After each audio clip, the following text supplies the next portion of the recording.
Alhamdulillahi Rabbil Alamin. Assalamu alaikum wa rahmatullahi wa barakatuh.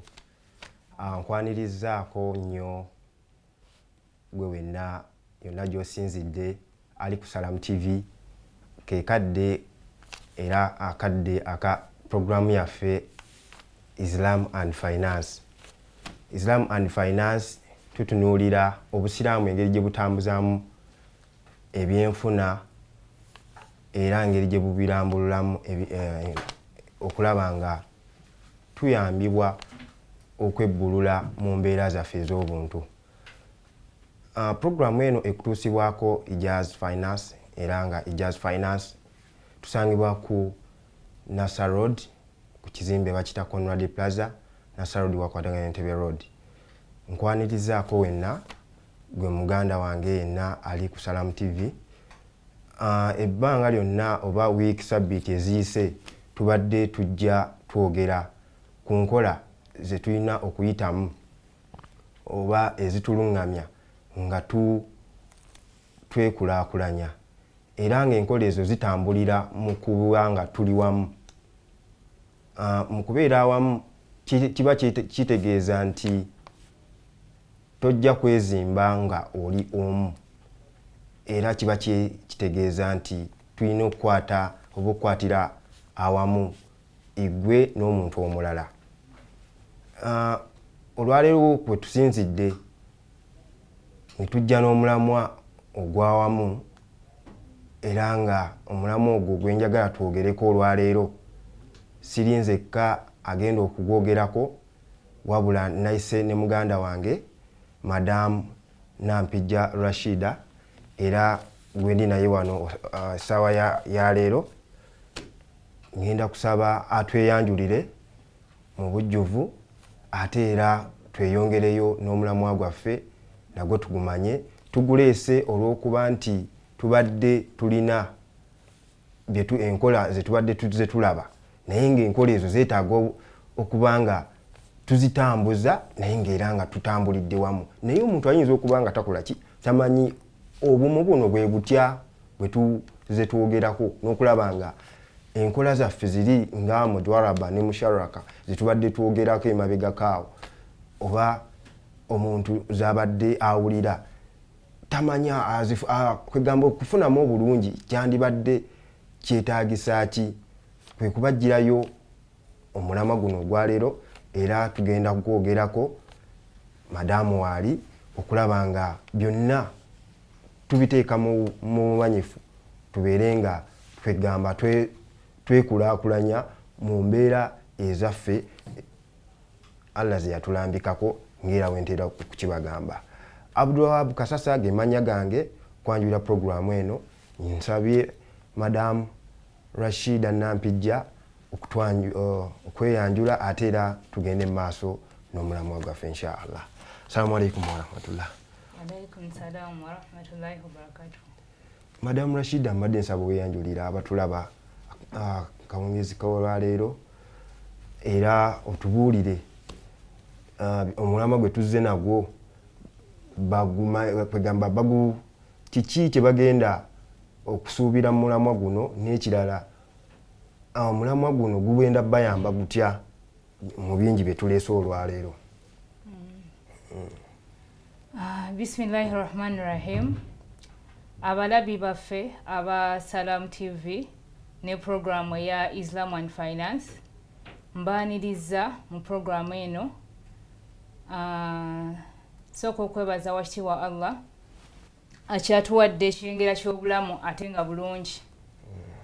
Abalwadde nsaba wakitiibwa Allah abasuuse abalina obulamu obulungi abeere ng'ayongera okubeera ng'abutukuumira. Olwaleero tuzze wano okubeera nga twogera ku mulamwa oguyitibwa okumanya by'olina okumanya ku kutereka okwawamu oba okwa group.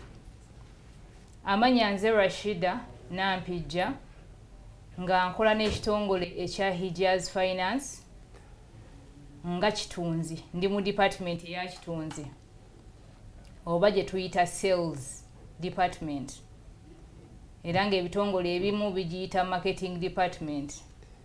byonna ebigatta wamu.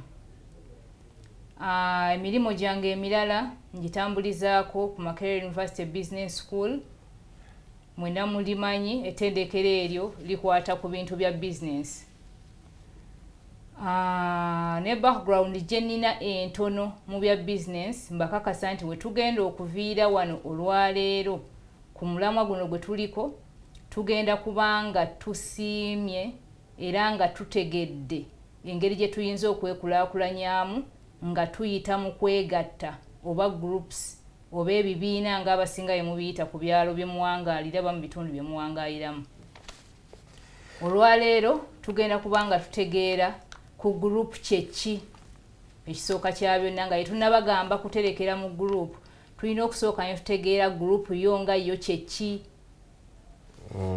Ekituufu. Era okusinziira awo njagala okubuuliza abantu bangi nnyo bawangaalidde bagamba nti group emmanja ekibiina kimmanja ekibiina kino kimmanja n'ogundi ammanja naye abantu abasinga bayinza okuba bakiwulira naye nga tebamanyi ekibiina kyeki. Njagadde abantu baganda baffe abali eyo kwegamba obannyonnyole ekibiina kyeki era omuntu wabanga ali mu kibiina kwegamba amanya watya we kikola kitya mu ntunuulira yeyo ebintu kikola kiki ekibiina. Neyanza nnyo omukulu Kasasa ku lw'omukisa guno gw'ompadde okwogerako eri abalabi ba Salamu TV mu puroguramu eno. Nyongera obbajjukiza omulamwa gw'olwaleero tutunuulira biki by'olina okumanya ku ntereka y'owamu oba group nga yetunategeera ki group kyeri tusooka ne tukifuna okuva mu kigambo kyo nga kyo group oba okwegatta kitegeeza bantu abalina omulamwa nga gwe gumu okubeera nga mukuŋŋaana ne mubeera nga muteesa ku ngeri gye muyinza okubeera nga mwekulaakulanyaamu oba nga mutuuka ku biruubirirwa byammwe ng'abantu. Era nga mmwe musalawo egenda kutambula etya. Abalina ku bibiina eyo mu byalo gye muwangaalira ku bitundu bye muwangaayirako mumanyi engeri gye mubitambuzaamu. Musobola okusalawo nti twegasse ffe tugenda kuŋŋaanyanga ssente zaffe buli wiiki. Tugenda kuŋŋaanyanga ssente zaffe buli luvannyuma lwa wiiki 2. Tugenda kuŋŋaanyanga ssente zaffe buli luvannyuma lwa mwezi okusinziira ku mirimu gyammwe gye mukola, okusinziira ku nfuna yammwe. Ebintu bingi nnyo bye tutunuulira naye ng'amakulu agalimu kwegatta wamu kubeera nga mutuuka ku kiruubirirwa kyammwe nga bwe muba musazeewo okubeera nga mutambuza ensonga mu ngeri ey'okwekulaakulanya. Tweyanziza nnyo. Kyemmanyi muganda wange gwali eyo awo oba okitegedde nti okwegatta awamu kitegeeza nti ogenda kubeera ne munno ate era gwe kwegamba gwe mujja okukwasaganya ebintu oba bizinensi oba kyonna nga mwenna mwetegeera era mulina kubanga musukka muumu era ababuulidde engeri gy'okutandikamu era ne mukola ki ne musevinga. Naye neebuuza Madamu Rashida, omuntu ono wabanga ddala ye asazeewo akolagane ne munne kyemmanyi walina okubaawo ebisaanizo omuntu ono by'alina okugoberera okulaba nga ekintu kye batandiseewo oba obwegasi bwe bakoze butambula bubeera kwegamba bubeera nga buvaamu ebinnoonoggo. Naye ennonda y'abantu bano yandyesigamye ku mateeka ki naddala we mba nga ngenda kulonda muntu gwe ngenda okukola naye omukago tubeere nga tutambuza bizinesi. Nina kwesigamya biki bye nsobola okujjayo nendaba okusinziira ku kyendaba kino kankolagane ne gundi ono oba mukitegeera. Njagadde Madamu Rashida atubuulire biki bye yandibadde omuntu ono yesigamyako okulaba nga alondayo munne ne balonda ono ne balonda oni. So nabyo njagadde obutusharingireko tulabe nga tutambula kuba bye twagala okumanya bannaffe tubeesige tutya tubalonda tutya. Kakati ku nsonga eyo ey'okubeera nga tutegeera bantu ki be tulina okukolagana nabo. Ekisooka kya byonna balina okuba abantu b'owangaala nabo.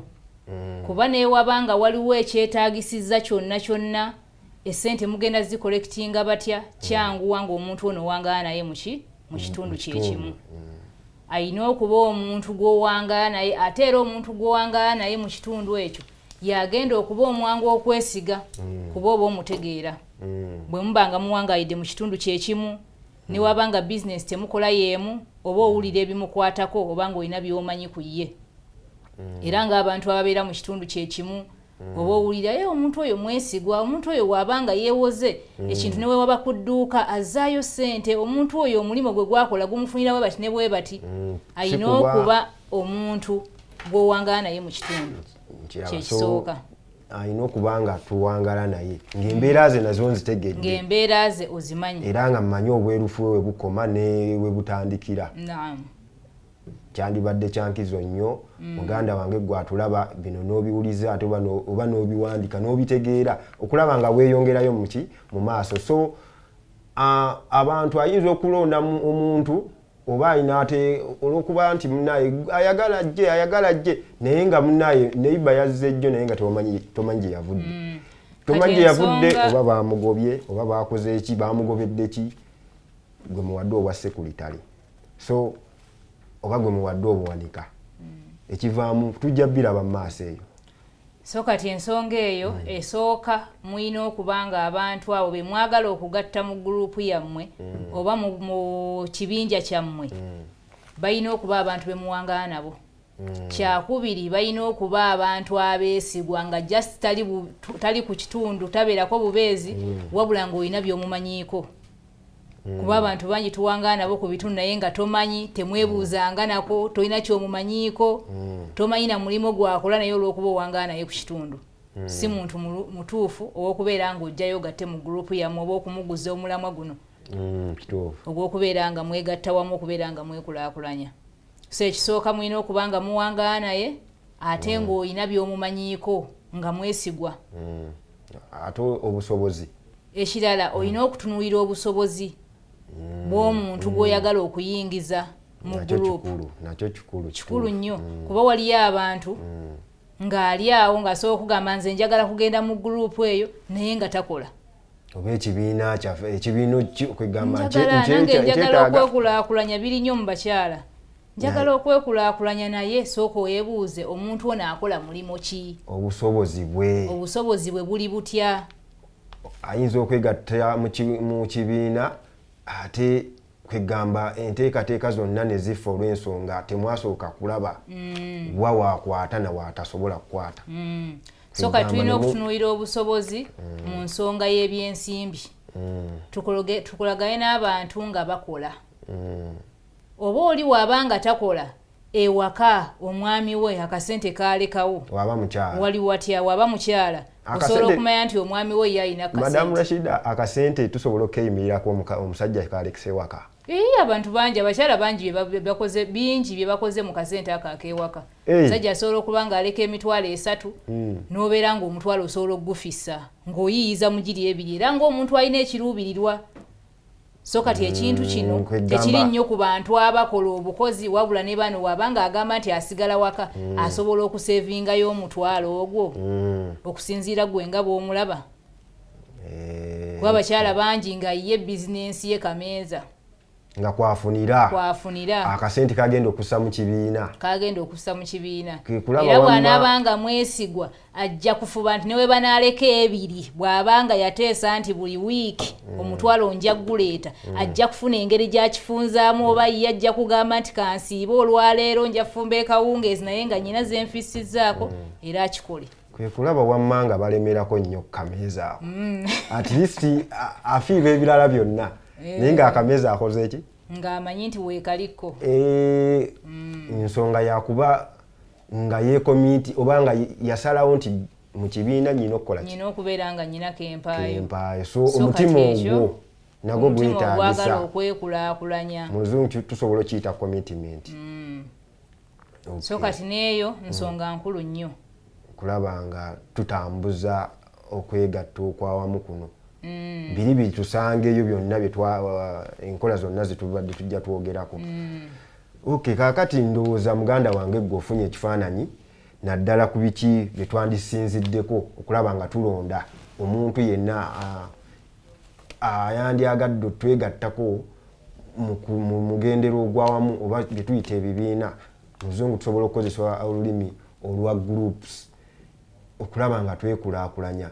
Madamu Rashida atulambulidde engeri gye tusobola oba ebimu bye tusobola okwesiibako okulaba nga tukola ki tulonda abantu baffe be tugenda otambula nabo okulaba nga tukola bizinesi ez'enjawulo okulaba nga tutambula nga twegamba tetutambudde mu makubo makyamu okulaba nga tuli bulungi. So ku nsonga endala gye twandyagadde oba gye njagala twogereko, abantu bangi bateera Madamu Rashida kwegamba okukola ebibiina bino.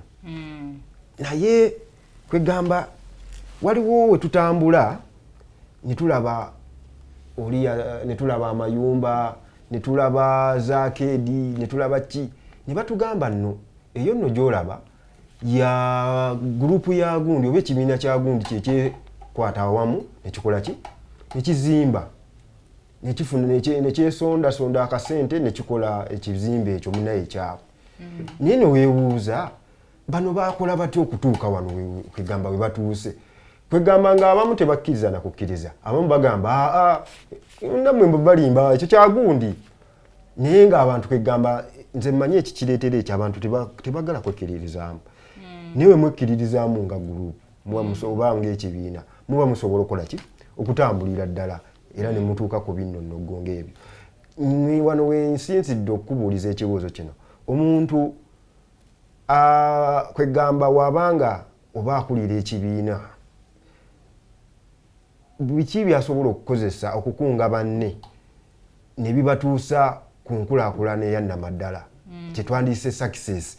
Kwegamba biki bye twandibadde tukozesa ne tubyesibako gurupu yaffe neekola ebyamagero neetuukira ddala ku musingi ogwa waggulu neebeera successful mu luzungu wembawa kukiyita mu luzungu successful okubanga etuukira ddala ku waggulu.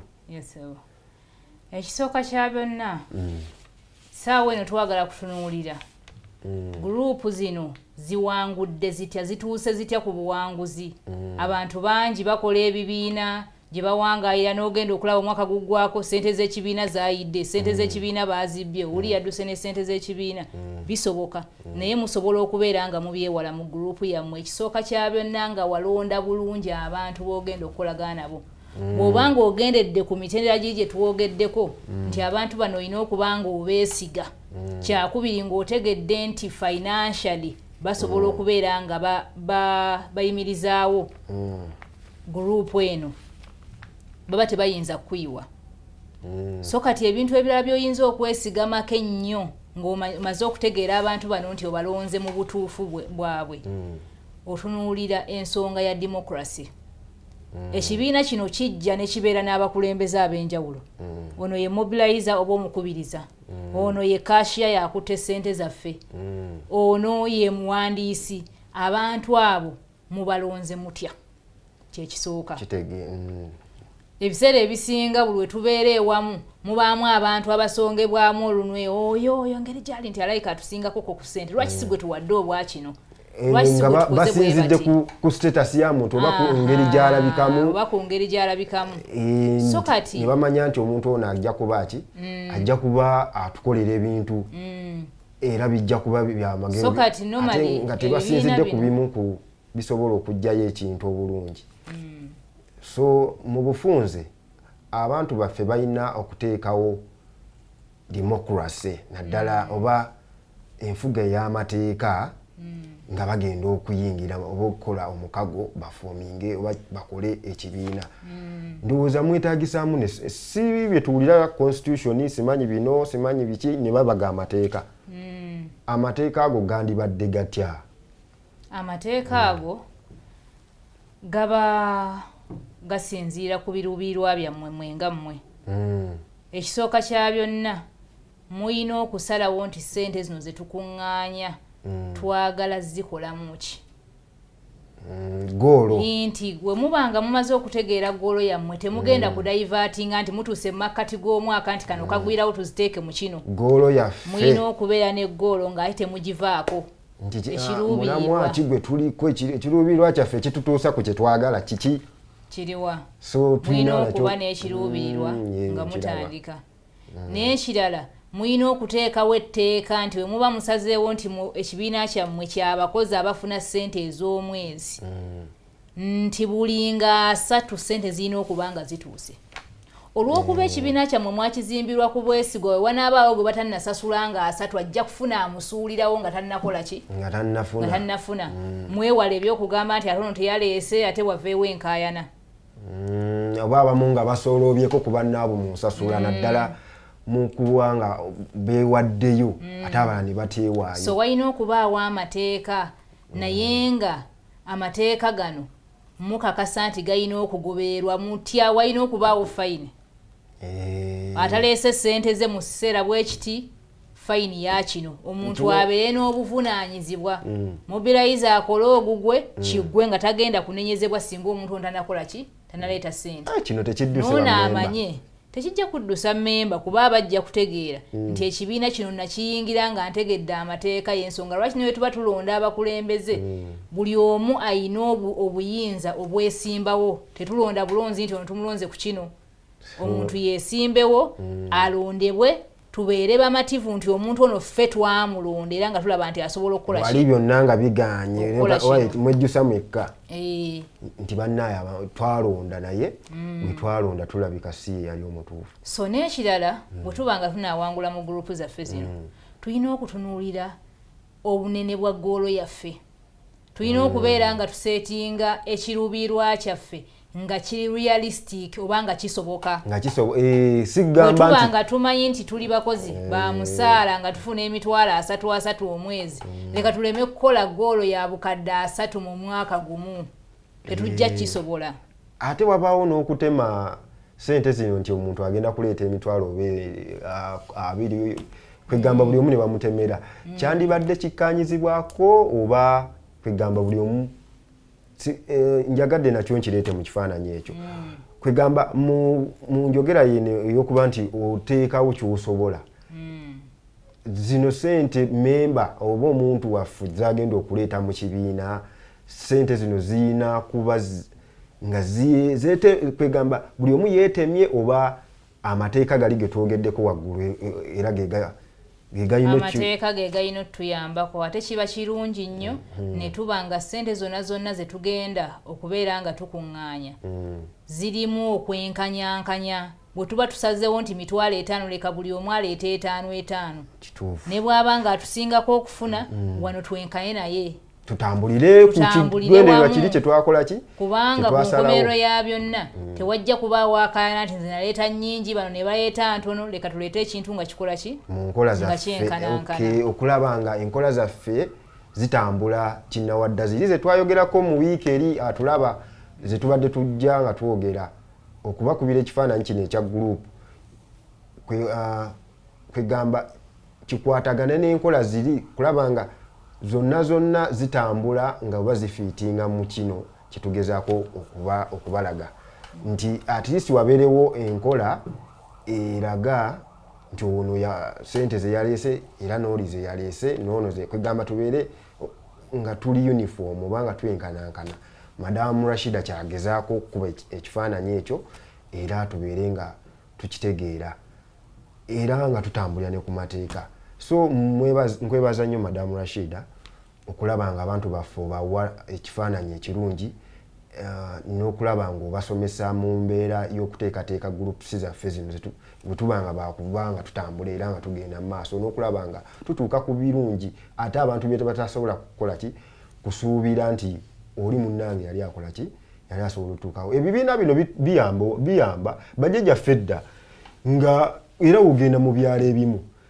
ndowooza otera okusanga ennyumba nga nnene bweti ennyumba zino ez'edda ndowooza kati bazizaawo empya naye nga kwegamba nene eno mabaati balina bwe baziyita amabaati eno gaggwa eno neno ndowooza atulaba oba ozitegedde. Ennyumba ezo zaazimbibwanga mu kubeera nga abantu bakolagana era ng'omuntu asobola okuba nga alina banne ne bajja ne bagamba leero tuli wa Kasasa nti tugenda zimba ennyumba yo leero eggwe ne bazimba ennyumba ng'eya bisenge nga 15 nga nnene bweti ne bagimala ne bagenda ewa Madamu Rashida nayo ne bagizimba ne bagimala ne badda ewuwo oba okitegeera zonna ne bakimaliza naye nga kuba kukwatagana enkwatagana eyo ey'edda gye twagala okunnyikiza mu bantu baffe okulaba nga ate etambulira ddala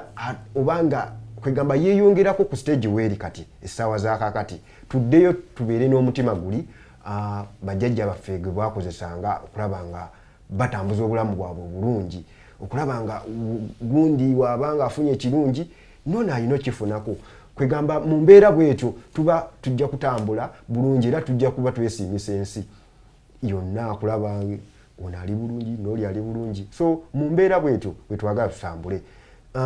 Mu kaseera kano njagala okujjukizaako muganda wange gwe alaba Salam TV tuli mu program Islam and Finance mwe tumanyira obusiraamu we butambuza ebyenfuna byaffe era omulamwa gwaffe ogwa leero tuli mu kutambuza byolina okumanya ku ntereka ey'awamu.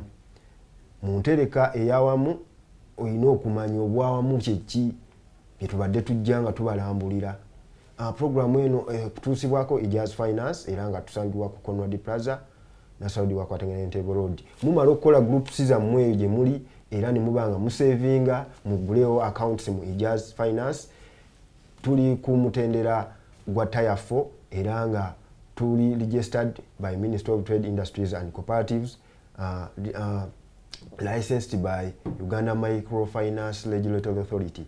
So muganda wange gwe abadde tumanyi wo tusangibwa ku Conrad Plaza. Esimu eri ku 0756 00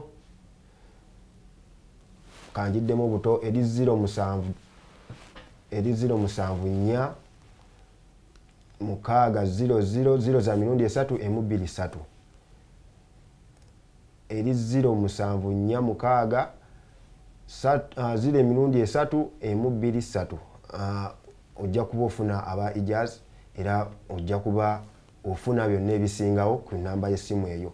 Mu kaseera kano Madamu Rashida nzira gy'oli nga njagala kumanya byonna tubyogedde naddala entambuza ya groups zino era egamba group kwe tusinziira ekolebwe tulabye abantu baffe balina okuteekawo amateeka agamanyikiddwa era amangu gye bali otegeera amateeka agasobola okutambuza. Tulina okuba ne ggoolo kwegamba ekiruubirirwa kyaffe ki tulina okuba nga tukirina. Tulina okuba nga kwegamba twegamba twemanyi mu kitundu oba twemanyi naddala oba twasoma ffenna oba tubeera wamu oba tukola wamu oba tuli ku kyalo kyekimu oba kwegamba okulaba nga waliwo oluganda olwo olutukwanaganya naddala oba olutubeeza awamu. Ebyo byonna Madamu Rashida atulaze nti tulina okuba nga tubimanyi oba nga tubiteeka mu nkola naddala nga tugenda okwegattira awamu. Wano wensinziira okubuuza Madamu Rashida tulaba ebibiina bingi bigenda naddala nga tubitaddewo abantu ne bakola gurupu y'abantu oba 5 gurupu y'abantu kibiina ky'abantu 10 naye wano mu kusooka wano nga bagenda okiteekateeka oba nga bagenda okikola wabeerawo nnyo ebbugumu awo.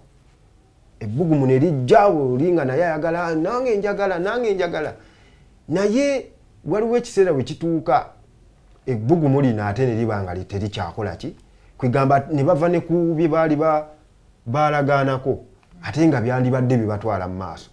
Kyekireetera ebibiina bino groups zino okwegamba okuggwamu amaanyi ne zigenda ne zikwegamba ne zifeyiringa oba nezesikamu nezigwa biki bye baba batakwasizza oba bye batatadde mu nkola ebisobola kwegamba okuleetera ate okunafuya enteekateeka gye baba bazze oba gye batonzeewo okulaba nga ebatwala mu maaso ate ne bamala ne bagivaawo kubanga wano mu kusooka wabeerawo amaanyi mangi ne bakola meetings ne bakola kaweefube wenna okulaba nga abatwala mu maaso naye ate oluvannyuma abantu abo amaanyi ne gabaggwamu nga tebakyakola ki tebakyali wamu gurupu tekyatambula ekibiina tekikyagenda mu maaso so njagadde otubuulire biki ebikireetera ebyo ate we tumala ndowooza ojja tubuulira bakoze batya okubyewala ate tujja kulaba n'omugaso gw'okubeera nga tuli wamu ya njagadde tutambulire awo madamu. Ku nsonga eyo ey'okubeera nga gurupu zigwa oba nga ziremererwa okutuuka ku biruubirirwa byazo ekisooka kya benna nja kutunuulira nnyo ensonga y'ebyenfuna. Abantu bulijjo baba n'emirimu gye bakola oluusi oli naaba ng'ayingira ekibiina kye ne bamugoba ku mulimu oba ng'alina akalimo ke kaabadde akola alina omudaala gwe ne gufunamu obuzibuzibu oba alwazizza mwana n'alwawo nga takola bakasitoma n'asanga nga bagenda ewa abalala oba ebintu bye bimu okuba nga byafa n'abeera nga takyasobola kusevinga nga bw'abadde ekyo kisoboka kati ate gwe nga oli eno oba oli muwanika tomanyi bimufaako egamba n'ogamba gundi naye yetuvaako naye ndowooza ekyalibadde kimanyize kwegamba abantu baffe balibadde bateekawo okumanyisa bannaabwe naddala mu gurupu nti bannaye nfunyemu obuzibu buno obuzibu buno bwenfunye bujja kundeeteramuko embeera etali ya bulijjo naddala mu nsevinga yange oba okuteekayo akasente ndowooza nakyo awo mba musobola okuteesa ne mulaba ani agira ng'ayungawo oba mwenga mmwe mu gurupu mubeere nga mugira nga mukola kinga ennamba eyo mugizibawo paka bw'anaakomawo kuba mwamulonda nga mumwesiga okubeera nga mukolagana naye. Ensonga ey'okubiri nsobola okutunuulira amateeka gammwe nga ye mwagabaga bwe muba nga temugagenderedde era gurupu yammwe esobola okugwa. Bwe muba nga temugagoberedde mwasalawo nti asukka nga 3 nga analeeta ssente fayini abantu batuuka nga 5 taleese ssente temulina ssimu gye mumukubidde nti gwe nga toleeta ssente ekivaamu omuntu agamba okukubiriza kulina okubeera bwe bituuse ssente zaffe zigenda kukola ki zigenda kubeera nga zibula n'okulaba tebakyawaayo tewali abafaako oli yaleese tebamuwadde fayini amateeka galina okubeera nga gagobererwa. Mba mwasalawo nti buli azireeti fayini temwawulamu nti ono tumuwe fayini ono tetumuwa tumuleke ono tukole atambuza ebyenfuna mu eyo gurupu nga naye kwegamba alagajjadde so muyina okubeera nga mugoberera amateeka gammwe nnyo. Ekyokubiri muyina okubanga ssente ze mwaseetinga okubeera nga musolooza nga zibasobozesa okutuuka ku kiruubirirwa kyammwe muleme kutuuka eno mulabenga abali mu kumala obumaze obudde ekintu kyammwe mukibale okuva mu ntandikwa bwe mumanya nti mwetaaga obukadde 3 muli abantu 12 mukitegeere nti ekiyinza obbatuusa ku kiruubirirwa ekyo mu myaka nga 2 kubeera nga buli omu ayita emitwalo nga 10 omwezi nga muzisobola ne mumanya nti omwaka gugenda kuggwako nga buli muntu yakateekayo akadde kamu emitwalo 2 abantu bwe muba nga muli 12 bwe bukadde 14 mu emitwalo 40 ndowooza wayitira emyaka 2 bukadde 2 mu emitwalo 88 ezo mutoopingawo ne mumanya nti kati mutuuse ku kiruubirirwa kyammwe naye buli we mubeera nga ekiruubirirwa mukyerabira oba temukikalitivatinga bulungi kumanya nti kati twetaagisa ki okubeera nga tukituukako twetaaga kusonda ssente mmeka era kumala bbanga ki era kiki kye tugenda okukola. Nja kusaba obuwumbewumbe olwakadde nga tunaatera okuwumbawumba mu biki ebisobola otulemesa. Ndowooza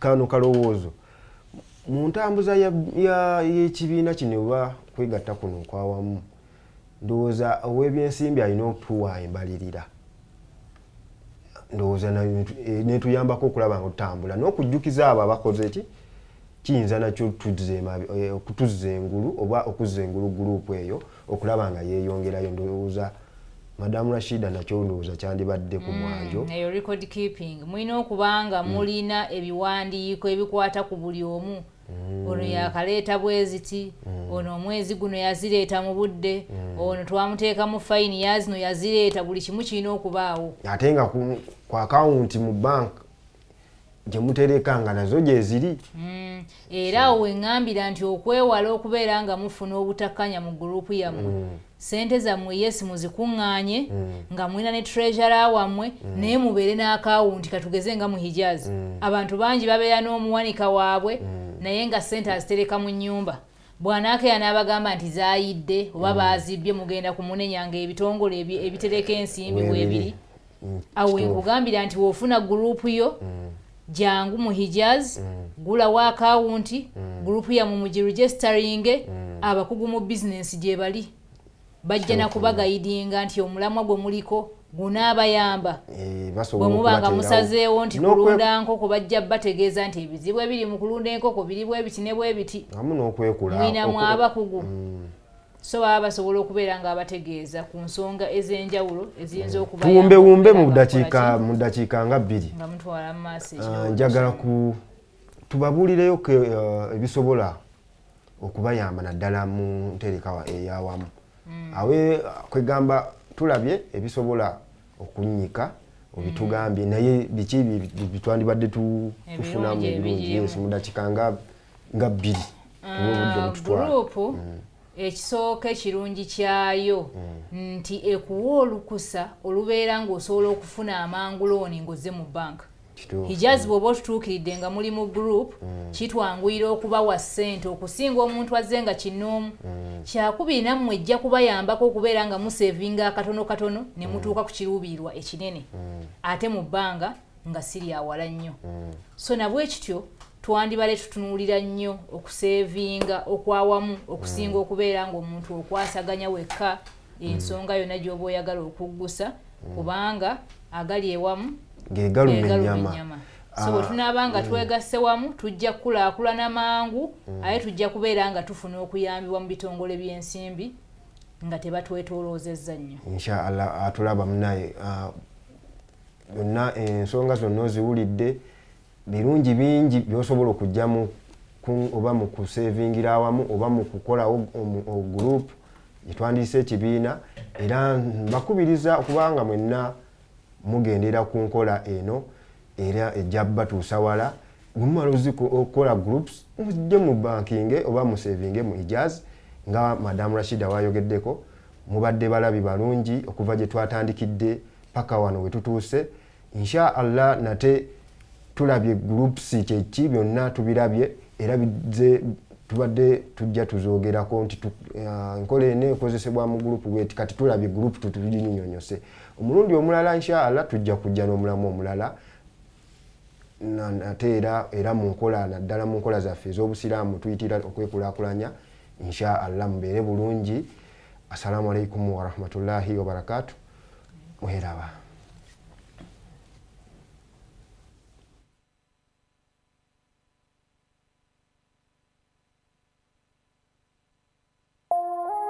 Eno ye Salam TV. Linear level and we upgrade you. If you're on GoTV Value, then upgrade to GoTV Plus to watch GoTV Max. On GoTV Plus already, upgrade to GoTV Max to enjoy GoTV Super. And if you're on GoTV Max, upgrade to GoTV Super to enjoy the best of the best on GoTV Super Plus at no extra cost. Step up your entertainment today. GoTV Uganda. Love it. Ricky Rapper co-founded Safe Border to make day-to-day commuting safer for everyone. He and his team have added a professional touch to an informal sector with the help of technology. From humble beginnings to the Forbes Africa 30 Under 30 list, Ricky brings a unique perspective to the boda business since he too started out as a rider. With Safe Boda scaling its operations, we know that this is just the beginning. Ricky, keep moving. You are unstoppable. MTN, the Unstoppable Network, celebrates you. Download the Safe Boda app and together, let's support Ugandans like Ricky who are driving our country's unstoppable progress.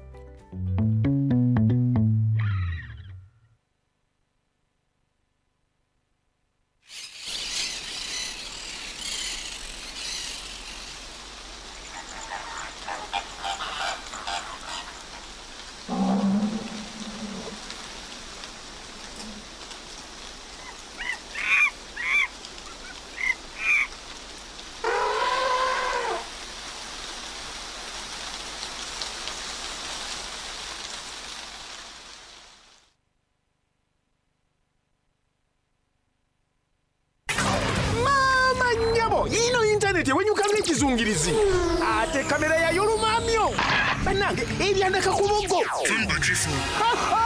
buno mugano gwennyini. Funa kabodi supakati ku nsimbi ezisaliddwako ng'otandika kusinyisa emitwalo 49 zokka osasule mpola mpola sinsi 833 buli lunaku. Weewangulira omugano gwa kabodi supa okuva ku MTN weefunire GB 2 eza data wa MTN buli mwezi okumala emyezi 8. Weegambulire kabodi supa kati okuva ku dduuka lya MTN wonna mu ggwanga. Everywhere you go, MTN ekolera wansi w'amateeka ga UCC.